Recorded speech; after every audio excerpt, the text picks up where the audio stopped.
This video is part 1 of 2 videos that will briefly explain about context clues.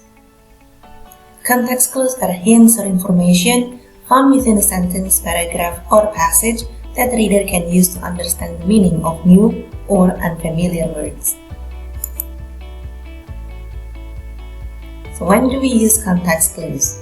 First, we use context clues when dictionary is not available or when access to dictionary is not allowed.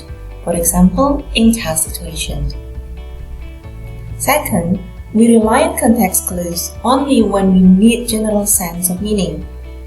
If you are reading a text on how to give a treatment to an emergency patient and you do not understand 1 or 2 words in it, it is suggested that you go to dictionary for the exact meaning. But if you are reading, let's say, commercial brochure and you do not understand 1 or 2 words in it, then you can make use of context clues to help you out guessing meaning from the context.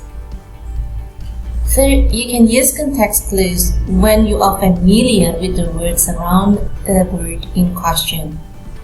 If you are not familiar with most of the words surrounding that particular word that you do not know, then context clues may be less helpful.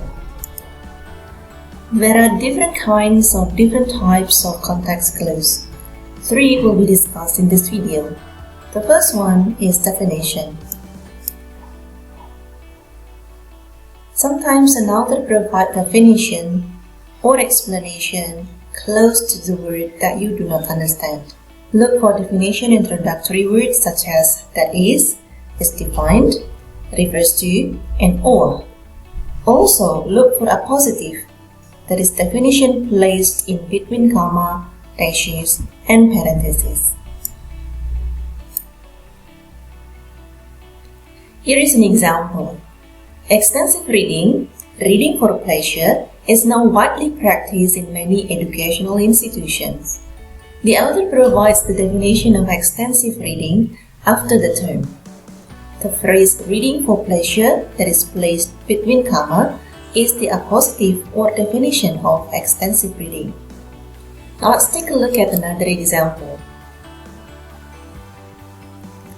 A hypochondriac, someone who lives with the fear that they have a serious but undiagnosed medical condition, often experiences extreme anxiety from the bodily responses most people take for granted. Now can you guess what is meant by hypochondriac? What's your clue? If you say that the author provides the definition in between the commas after the term hypochondriac, then you're right. Now let's go on to the second type of context clues. Example.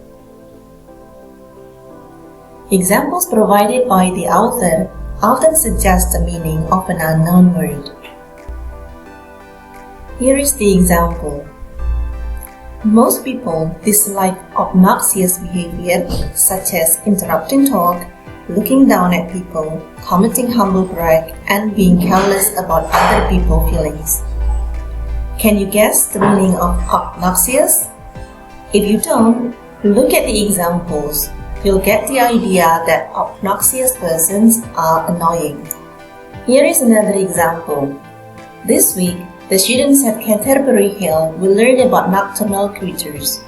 They plan to go on camping and observe animals such as bats, owls, and raccoons during the night. Can you guess the meaning of nocturnal creatures from the example? Okay, now let's go on to the third type. Synonyms and antonym. An author may provide synonym and or antonym that reader can use as hints to guess meaning of an unknown word. Here is an example.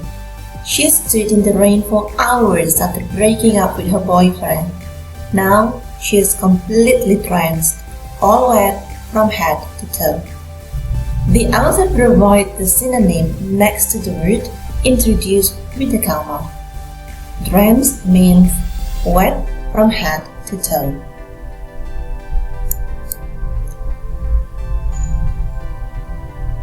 Now let's take a look at this example.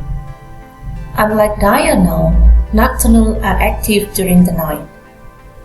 Words such as unlike, but, in contrast, however, or on the contrary are close to antonym.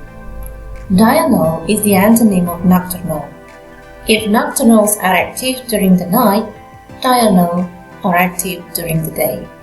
That's all for now. Another 3 kinds of context clues will be introduced in the next video. At the meantime, please read the book attached in the LMS and play the game as an exercise. See you!